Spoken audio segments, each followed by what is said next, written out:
Did you know small and mid-sized businesses are among the most vulnerable targets in cybersecurity? They make up nearly two-thirds of the global supply chain, but most still lack the resources and the protections to defend against today's cyber threats. Hi, I'm Joan Goodchild, and welcome to another episode of Cyber Sessions. Today, we're talking with Senthil Ramakrishnan. He is a cyber expert with AT&T. We're really excited to talk to him about why SMBs are such vulnerable targets and how they can better protect themselves. So welcome, Senthil. Thank you for having me, Joan. It's a privilege to be on this video series. Great. So let's just dive right in. Let's Mhm. just start with the big picture. Why are small and medium businesses such vulnerable targets for cyber attacks today? The way SMBs are doing business today has fundamentally changed, right? They're no longer this mom and pop, unconnected little entity that's, part of the supply chain. Today, they are a lot more connected, especially connected to the internet. You think, as for an example, point of sale systems, IoT systems, even API transactions for ordering. All of this is happening over the internet, and the internet has become their new, lifeline or corporate network. Now, there's a lot of goodness that comes along with that, but it also exposes these SMBs to this, massive attack surface that they previously didn't even have an idea existed. Right. And so you couple this with the minimal budgets they have and the lack of knowledge of talent from a cyber perspective. Now, so large attack surface, not able to protect themselves. It's a perfect, target.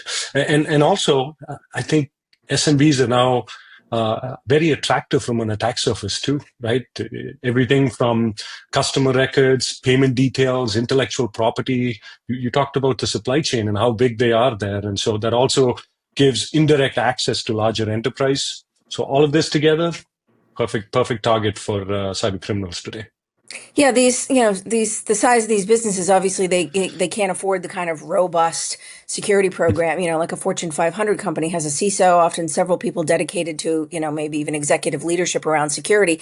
It's just not an option for SMBs. But yet, like I was saying up at the top, they are part of the two-thirds of the global supply chain. So, let's dig into that a little bit more. Like, why does SMB security affect the larger global supply chain?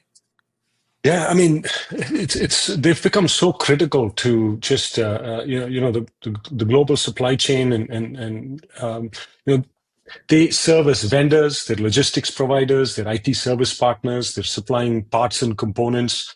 And a single compromised SMB can become an entry point for these attackers into multiple organizations because, these SMBs are not just serving one customer, they're serving multiple customers. And so that amplifies the impact across the entire ecosystem. There's that old saying, right? A chain is only as strong as its weakest link. And the SMBs make up that supply chain today, pun unintended. And there's this challenge of cascading risk too. Like the supply chain is no longer constrained to your little region. Like a large enterprise has, parts and components and partners in China. There's IT services from India. We've got support coming out of Europe. So it's spread out everywhere.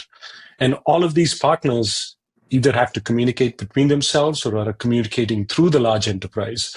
So that gives ample opportunity to weaponize any vulnerability that each of these partners have. And from a statistics point of view, I think Foley produced some statistics that since 2021, there's been a greater than 400% increase in supply chain related cyber attacks related to just SMBs. So it's massive. It's a massive opportunity today.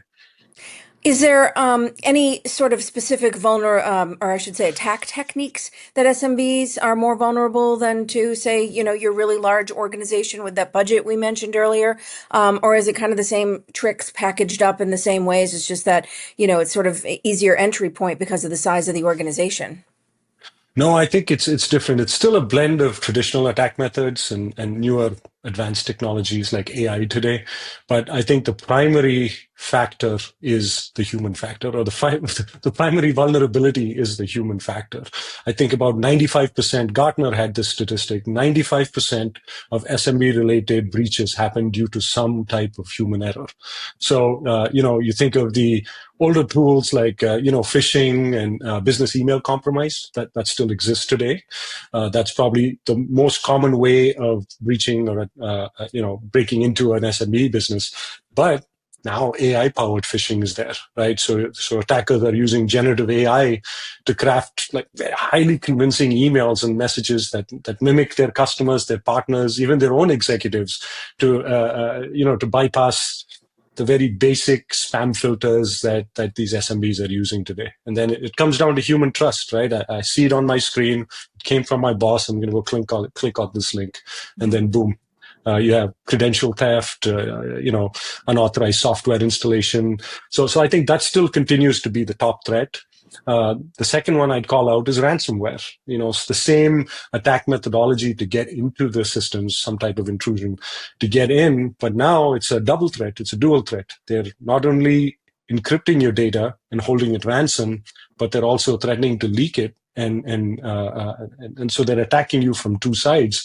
And as a small business, reputation is so important, right? When this is threatening your livelihood. For a large enterprise, they can have some incident response, fix it, and move on. But for an SMB, this could be the death knell. So ransomware continues to be a big one.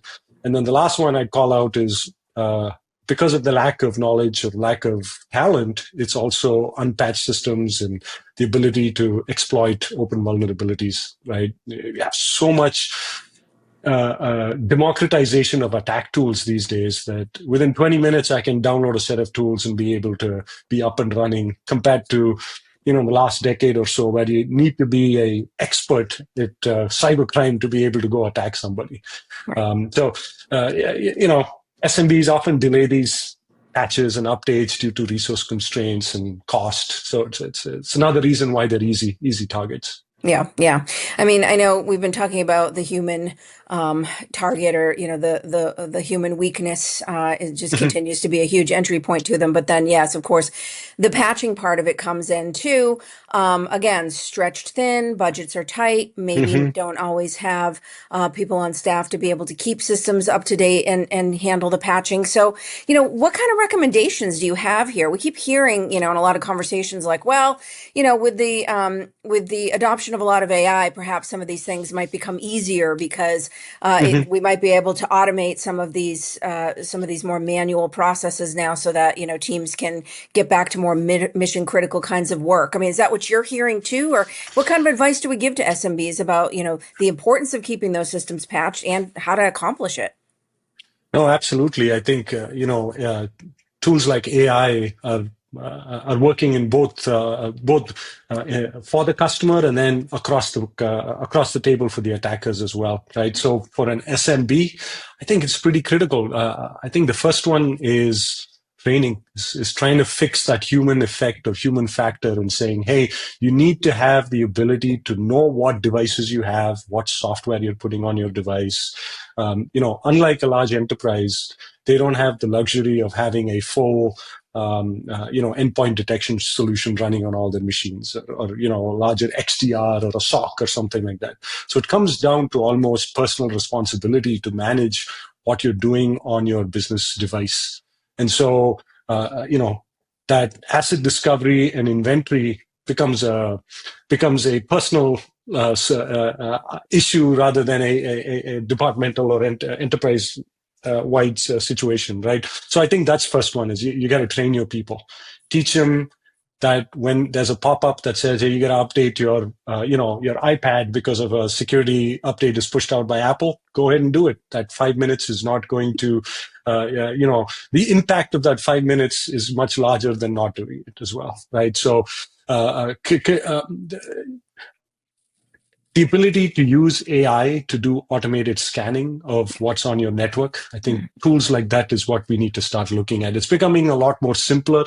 A lot of software is available, but it's very important to find a trusted partner, right? There's over, I think, some statistic I read was like 6,500 cybersecurity vendors out there with, probably double, triple the number of tools. And everybody's Right. selling to SMBs because they know that's where the market is today.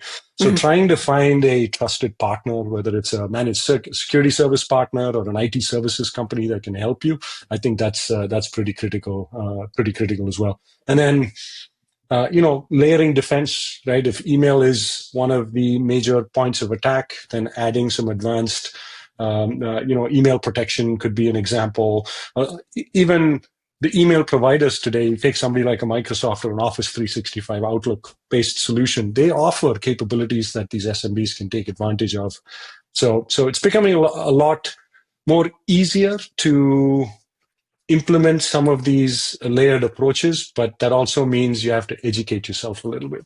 Yeah, yeah, yeah. And you mentioned too, like the toolkits now, like the Mhm, toolkits that have been available on the dark web for people to purchase have been around for a while, but now AI only up levels mhm, that even more. You know what I mean? So the bar, mhm. the threshold for professionalized crime is even easier now, because you can obtain these Absolutely. things easily for a price. In terms of again going back to sort of techniques and stuff like that, talk about things Mhm, like bulk phishing and mhm. malware as a service, and how criminals are able to kind of buy into these now in order to be even more stealth with the kind of exploits that they're able to pull off. Oh, absolutely. Phishing and malware, right, was always a foundational tool in the cyber criminals arsenal, but now AI has just scaled that, right? Like if you take bulk phishing, now that just means I'm able to send thousands and sometimes even millions of fraudulent emails or messages that are essentially designed to trick the recipients into clicking these malicious links, right, or downloading some software. Now with AI, especially generative AI, I can not only create emails, I can create video now. I can create images. Sure. A lot more easier for people to be able to create this stuff. So it's really scaled it. And there's a lot of tools available today, and you don't even have to go to the dark web, Joan. You can just download them off of, the web Yeah. you and I are using on a daily basis, right? Right. And you don't need any technical skill to be able to use this. Now you couple this with things like malware as a service. Now we all know what malware is, but with malware as a service, it's essentially platforms that are available where attackers have compromised a set of devices, usually in like the millions, and you can go rent or buy compute on these devices in order to be, install your own software or take advantage of the software that's already on there. So think ransomware, keyloggers to steal credentials, remote access tools. They've all become very, very easy. It's amazing. We were shown one, and it was actually more easier to use than a firewall dashboard that you'd get from any of the firewall vendors. It Yeah. was so user friendly. It blew my mind. I was like, why wouldn't like a teenager sitting in India just pop this open and use it, right? Now you put all this together, and you have a phishing email that comes in, sent to thousands of employees. Somebody clicks it, it's compromised. Now it's a waiting game on who's going to go use it. I think if you remember, there was a Mirai botnet attack a few years ago that essentially took advantage of IoT devices, which I think SMBs are unknowingly installing across their business cameras. Right. Everybody buys cameras off of Amazon. Nobody knows where it's coming from. It it, Right. it works. I'm Right. sticking it in there, and I think that Mirai botnet was used as a DNS, was used to attack the DNS infrastructure and took down, I don't know, a large part of the internet. So Right. it's amazing how simple things have become these days. But that just means the SMBs have to be more prepared to protect themselves. There's the last point I want to make there is on the education front. There's this is a small target illusion, right? These SMBs just believe that I'm too small for Yeah. anybody to care Yeah. to attack me. But because these tools are so easy to use and so simple to use, they're now the big targets. Yeah, yeah, yeah. I know. I think that again, that mindset of like, well, what do I have that's worth anything? I mean, even from a personal Right. standpoint, people have been thinking that for years. And I mean, Mhm. the answer to that is everything. There's, everything can be Right. weaponized these days. Hmm. Um, and, there's the old sort of cliche too that's been around for years about, because sort of in the early days of cybercrime, since I've been covering security for 20 years, there was sort of this notion that, these criminals are so intelligent, if only they would use this intelligence to do something legitimate. But it's kind of really not the argument anymore, right? Because you can buy a kit. Right. And especially Right. if you're living in a country where you can make a tremendous amount of money, Hmm. for compared to what you would make if you went out and found an actual job, I think that's a tough sell sometimes for the person that's considering buying an exploit kit online. It is, right? You talk about, video and voice, cloning using AI. It becomes so easy these days. I can pay $1 to get access to these tools today. And I just need it for a few hours so that I can build, a set of emails or messages that I can then use to attack. We talked about the supply chain aspect, right? This just doesn't affect just the SMB space alone. It is Right. much more far reaching. Like the Target hack came through the HVAC Right. vendor, Yep. Yep. right? And we're adding more and more connected devices, which means more and more partners and more access across the board, no matter what the size of your business is. And so it's challenging. At the house, we did a kitchen remodel and we got a new fridge. And the fridge was connected, and I was Yeah. like, I don't know why my fridge needs to be connected, but Right. you expand that into the commercial space, and it becomes more challenging.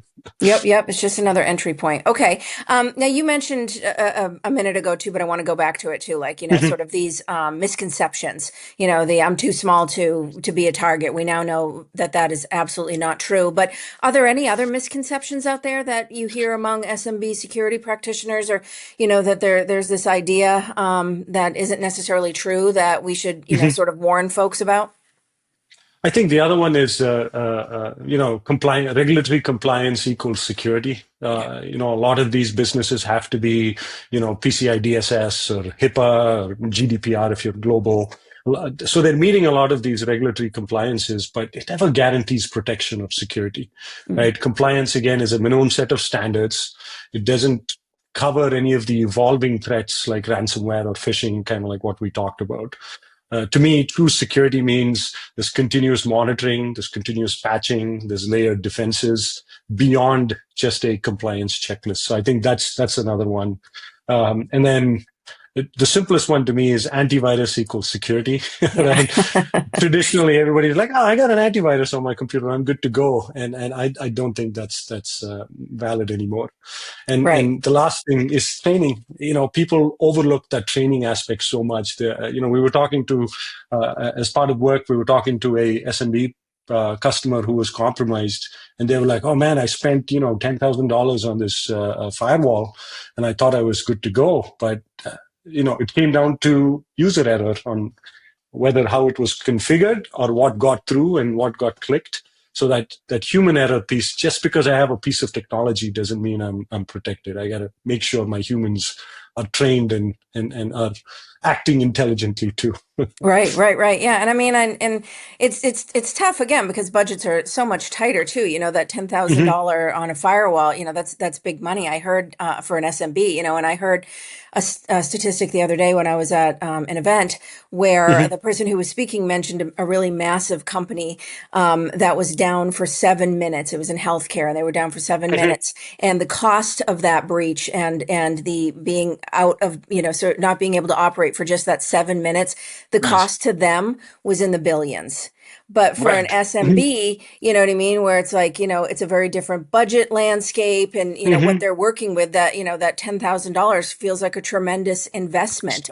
Right. And so kind of what is the lesson there about what the stakes are? You're not a Fortune 500 company. Maybe 7 minutes down isn't going to cost you billions of dollars. But I mean, for Hmm. an SMB, that it could potentially mean reputational risk. That means you're out of business in a year. I mean, it's, Right. yeah. Hmm.